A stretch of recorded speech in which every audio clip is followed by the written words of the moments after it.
وزراء نے حلف اٹھا لیا ہے۔ یہ تمام تر جو وزراء آئے ہیں ڈیفینیٹلی پروفیشنل لوگ ہیں، اپنے فیلڈ میں مہارت رکھتے ہیں، لیکن آپ کے خیال میں مشکلات جو ملکی مشکلات ہیں ان میں انہیں کس قسم کے چیلنجز کا سامنا ہوگا، کس طرح سے آپ کے خیال میں انہیں ریئیکٹ کرنا ہوگا؟ حکومت اس وقت پاکستان کی جو مشکلات ہیں ان کی نوعیت کچھ تو کچھ فوری ہے اور کچھ دور رس ہے۔ جو فوری نوعیت کے معاملات ہیں یعنی روزمرہ کے معاملات ہیں وہ تو انہیں نمٹانا ہوں گے، لیکن بہرحال پاکستان کے اندر جو اسٹرکچرل اصلاحات کا مسئلہ ہے، پاکستان کو آگے لے کے جانا ہے، پاکستان کے اندر سیاسی عدم استحکام ہے، اس کو نمٹانا تو ظاہر ہے ایک نگران حکومت کے مینڈیٹ میں شامل نہیں ہوتا۔ یہ تو جاری منصوبے ہیں، ان کو جاری رکھیں گے، روزانہ کے معاملات آگے بڑھاتے رہیں گے، اور جو کچھ بھی پاکستان کے لیے یعنی پاکستان میں ہو رہا ہوگا ڈے ٹو ڈے افیئرس کی حد تک وہ نمٹاتے رہیں گے۔ اس سے زیادہ ظاہر ہے نگران حکومت سے کوئی توقع نہیں کی جا سکتی۔ اور پھر یہ بھی ہے کہ ان میں سے کوئی بھی ان میں سوائے جو بگٹی صاحب ہیں، سرفراز بگٹی صاحب، ان کے سوا کوئی شخص ایسا نہیں ہے جس کا ایسا پس منظر ہو، جس نے الیکشن لڑے ہوں یا اسے عوام کی نبض پہ اس کو ہاتھ رکھنا آتا ہو یا عوامی مشکلات یعنی ان کا جو پولیٹیکل آنسر بنا سکے۔ تو اس وجہ سے ان سے تو بالکل یہ توقع رکھنا میرا خیال ہے کہ ضرورت سے زائد ضرورت ہوگا، اور ان کے ساتھ بھی زیادتی ہوگی کہ یہ پاکستان کے اندر کوئی دور رس اقدامات کریں گے۔ بس پاکستان کے معاملات اب یوں کہہ لیجئے کہ آپ کسی نہ کسی درجے میں واپس لائن پہ آ رہے ہیں، لیکن ان کے سامنے سب سے بڑا جو مسئلہ ہوگا وہ یہ ہے کہ کیا پاکستان کے اندر اس وقت جو پولرائزیشن ہے وہ اس کو کیسے ختم کیا جا سکتا ہے۔ یہ ختم تو ظاہر ہے کرنا مشکل ہوگا، لیکن اس کو کم کیسے کیا جا سکتا ہے۔ اس وقت ایک سیاسی جماعت ہے جو حکومت میں رہی ہے، اس کے چیئرمین گرفتار ہے، اور اس کے جو لوگ ہیں وہ بھی گرفتار ہے۔ اس کے اوپر ایک ایسا لگ رہا ہے کہ جیسے اس کے ساتھ ڈسکریمنیٹری سلوک کیا جا رہا ہے۔ تو اب الیکشن آنے ہیں آگے، اس حکومت کا سب سے بڑا کام ہے کہ اس نے الیکشن کروانے ہیں۔ تو الیکشن کروانے کے لیے کیا یہ لیول پلینگ فیلڈ مہیا کر پائیں گے یا نہیں، یہ ان کا سب سے بڑا امتحان ہے، اور اسی پیمانے پہ ان کی کارکردگی کو جانچا جائے گا۔ اچھا حبیب صاحب، کچھ دن پہلے بلکہ جب سے یہ گورنمنٹ اسمبلیاں ڈیزالو ہوئی ہیں تب سے یہ قیاس آرائیاں کی جا رہی ہیں کہ شاید انتخابات تاخیر کا شکار ہو سکتے ہیں، حالانکہ مختلف جو سیاسی شخصیات ہیں، سابق وفاقی وزراء، ان کی جانب سے کہا گیا کہ فروری میں انتخابات ڈیفینیٹلی ہو جائیں گے، لیکن اس سیٹ اپ کے حوالے سے بھی یہ کہا جاتا رہا ہے کہ شاید اس کو لنگر آن کیا جائے گا، اسی لیے ٹیکنوکریٹ سیٹ اپ لے کر آیا جا رہا ہے۔ تو اس حوالے سے اب کیا آپ سمجھتے ہیں وہ قیاس آرائیاں دم توڑ گئی ہیں، انتخابات جو ہے وہ فروری کا اگر کہا جا رہا ہے تو فروری میں ہو جائیں گے؟ کی جمہوریت ہے یا پاکستان جیسے ملک جہاں پر جمہوریت ہے، وہاں الیکشن کے اوپر ہمیشہ ایک سوالیہ نشان کھڑا رہتا ہے کہ کیا الیکشن ہوں گے۔ ہر دفعہ الیکشن میں 2002 سے آنورڈ سارے الیکشن دیکھ رہا ہوں، ہمیشہ یہ سوال ہوتا رہتا ہے کہ کیا الیکشن ہوں گے یا نہیں ہوں گے۔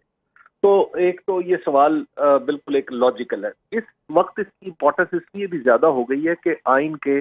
واضح حکم کے باوجود جو سابق حکومت تھی اس نے 2 صوبوں میں الیکشن نہیں کروائے تھے۔ آئین کہتا ہے کہ 2 صوبوں کی کسی بھی صوبے کی اسمبلی ٹوٹے تو 90 دن کے اندر اندر وہاں پر الیکشن ہونے چاہیے۔ تو اس صورت میں ہم نے دیکھا تھا کہ 2 صوبوں کی اسمبلیاں ٹوٹ گئی، لیکن پچھلی حکومت نے بھی الیکشن نہیں کروائے۔ پاکستان کا الیکشن کمیشن جو ہے وہ بھی اس معاملے میں نہ صرف خاموش رہا بلکہ الیکشن کے خلاف اس نے پوزیشن لے لی۔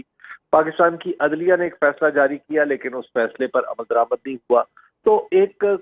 دستوری کرائسس تو پاکستان میں موجود ہے۔ تو لہٰذا جب ایک دستور کا واضح حکم ٹوٹ گیا ہے، اس کو نہیں مانا گیا، تو دستور کے اگلے حکم کے بارے میں شکوک و شبہات کا پیدا ہو جانا بالکل فطری امر ہے۔ اچھا سر، جب آپ نے گفتگو کا آغاز کیا تو آپ نے کہا کہ چیزیں جو ہے وہ بہتر ہوتی ہوئی نظر آ رہی ہیں۔ سر،